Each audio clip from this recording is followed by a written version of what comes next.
మనం చూసాం, మన జరిగిన సత్యనపల్లిలో జరిగిన ఇన్సిడెంట్ మనం చూసాం.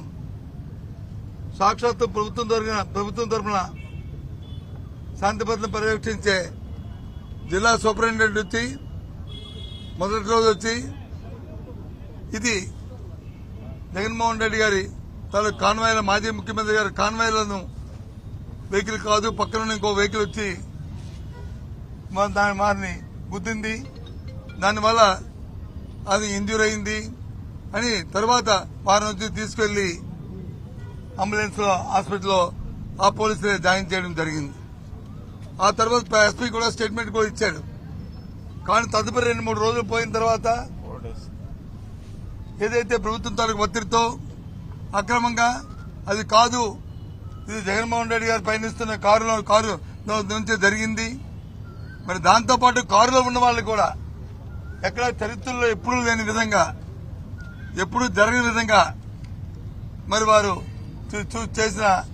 చేసి వారి మీద కేసులు పెట్టడమే కాకుండా వారి తాలూకు పయనిస్తున్న కారును కూడా సీజ్ చేసి తీసుకెళ్లడం మనందరం కూడా చూసాం. మీ ద్వారా రాష్ట్ర ప్రధానికానికి అందరినీ కూడా కోరుతున్నాను, చూడమని చెప్తున్నాను. ఈ ప్రభుత్వం తాలూకు అకృత్యాలు చేస్తున్న అరాచకమైన కార్యక్రమాలని ఏదో విధంగా భయం పెట్టాలి, భయభ్రాంతులు చేయాలి, నాయకుల మీద వచ్చి కేసులు పెట్టాలి అని ఆలోచన చేస్తున్నారు. అరచేతితో వచ్చి సూర్యుని అడ్డుకుంటే సూర్యస్ మాగదు. జగన్మోహన్ రెడ్డి గారు ప్రజాదరణ నాయకుడు, ఆయనకి ఇవ్వాల్సిన సెక్యూరిటీ ఇవ్వాలి. ఆయనకు వస్తున్నప్పుడు ప్రభుత్వం దగ్గర ఇంటెలిజెన్స్ లేదా? ప్రభుత్వం దగ్గర వచ్చి ఆ సమాచారం లేదా? ఇది చేతకాని ప్రభుత్వమా? లేకపోతే సమాచారం తెలుసుకోలేని అంత దత్తమ్మ ప్రభుత్వం ఈ ప్రభుత్వం? ఎందుకు ఆయన తగ్గ ఏర్పాటును చేయలేదు? అది మీ బాధ్యత కాదా? మీ బాధ్యత లేదా అని అడుగుతున్నాం.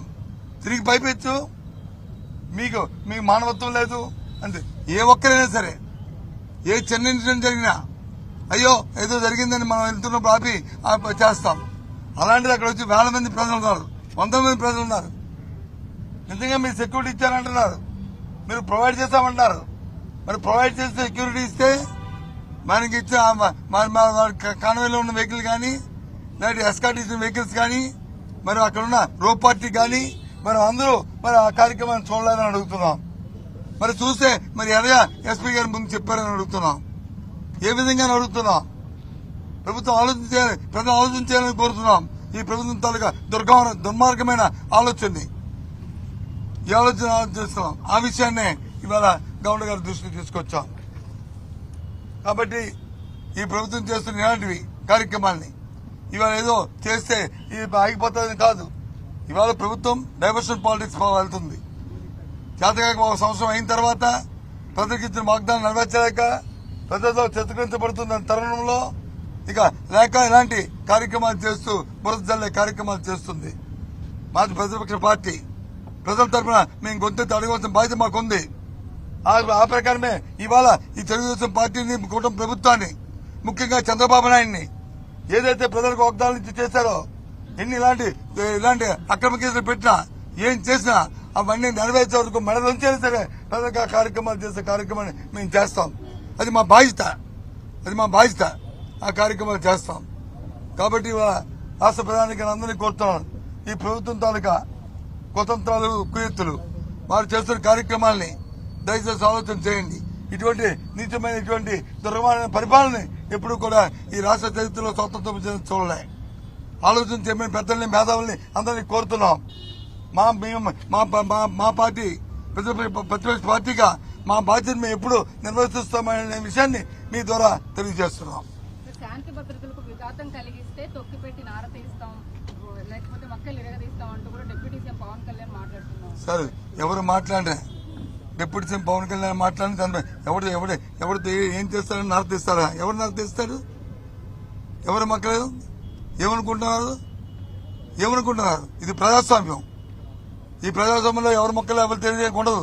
ప్రజలు అందరి తాలూకా మొక్కలు తీస్తారు, నారతీస్తారు ప్రజలు. ఈ ప్రజాస్వామ్యంలో నుంచి హక్కు లేదు. నీ బాధ్యత కాదు. ఒక మాజీ ముఖ్యమంత్రి వెళ్తున్నప్పుడు అవ్వలేదు, మీరు ఎలా గుర్తు. అంతకుముందు చంద్రబాబు నాయుడు గారు ఆయన ప్రతిపక్ష నాయకుడు ఉన్నప్పుడు ఏమని చెప్పాడు? మీ ప్రభుత్వం బాధ్యత కాదా? ప్రభుత్వం తాలూకా ఇది కాదా? ప్రభుత్వం చేస్తున్న కార్యక్రమం చేయరా, ఎందుకు చేయరని అడిగారు లేదా? మరి ఇవాళ ఏమైందా గుణం, ఏమైందా బుద్ధి, ఏమైందా తాలూకా ఆలోచన, ఏమయ్యా మాటలు ఇవాళ ఏమైనా అడుగుతున్నా? ఏంటమ్మా ఒక ఎమ్మెల్యేకి ఇవ్వాల్సినటువంటి భద్రతని మేము ఇస్తున్నాం అంటూ హోంమంత్రి పదే పదే చెప్తున్న సరే పనికి మాల మాటలు పని నేను ఇదే మాట్లాడుతున్నాను, అండర్లైన్. పనికి మాల మాటలు ఇవి, బాధ్యత లేని మాటలు, బాధ్యతారాయమైన మాటలు. ఆయన ఒక ఎమ్మెల్యే కాదు, ఈ రాష్ట్రానికి మాజీ ముఖ్యమంత్రి, అది గుర్తుంచుకోవాలి. ఎమ్మెల్యే కాదు, మాజీ ముఖ్యమంత్రి. ఇవాళ నేను వచ్చి ఎమ్మెల్సీనే కాదు, ఒక అపోజిషన్ లీడర్ కౌన్సిల్లో ఇవాళ అది గుర్తుంచుకోవాలి. అంతేగాని మానేసి ఆయన ఎమ్మెల్సీ ఒక ఎమ్మెల్యే అంటే ఏంటి మాటలు, అంటే ఎంత బాధ్యతారహితంగా ఉంది, ఎంత బాధ్యత లేకుండా మాట్లాడుతున్నారు అనేది ప్రజలు గుర్తిస్తున్నారు. మరి బాధ్యత ఒక ఎమ్మెల్యే అంటే మరి అంతకుముందు కూడా చంద్రబాబు నాయుడు వెళ్ళినప్పుడు వచ్చి ప్రభుత్వానికి ఎందుకు లేదా హక్కు, మీరు ఎందుకు ఇది చూడలేదు, ఒక మాజీ ముఖ్యమంత్రి తెలియదా, మీకు జడ్పీఎస్ ఉన్నారని తెలియదా అని ఎందుకు అడిగారు? ప్రభుత్వానికి కొన్ని నిబంధనలు ఉంటాయి. చట్ట ప్రకారం ఎవరైనా సరే ప్రజాస్వామ్యంలో చట్టాన్ని గౌరవించాలి, చట్ట ప్రకారం నడవాలి, చట్టాన్ని దానికి అనుగుణంగా వెళ్ళాలి, ప్రజాస్వామ్యాన్ని పరిరక్షించుకోవాలి. మా బాధ్యత మేము అదే చేస్తాం. మేము ఎక్కడ చట్టాన్ని డివైడ్ అవ్వం, మా బాధ్యత మేము నెరవేరుస్తాం. ప్రతిపక్ష పార్టీగా మా బాధ్యత నెరవేర్చుకుంటూ మరి అధికార పార్టీని పదే ప్రశ్నిస్తాం. వాళ్ళని ఆడతీయడం ఏంటి, వాళ్ళ మొక్కలు తీయడం ఏంటి, ఏంటనుకుంటున్నారు? ఇది తెలియక చిన్నతనంగా మాట్లాడుతుంది, తెలుగు తక్కువ మాటలు. అది ఇతరులు చేసుకోవాలి.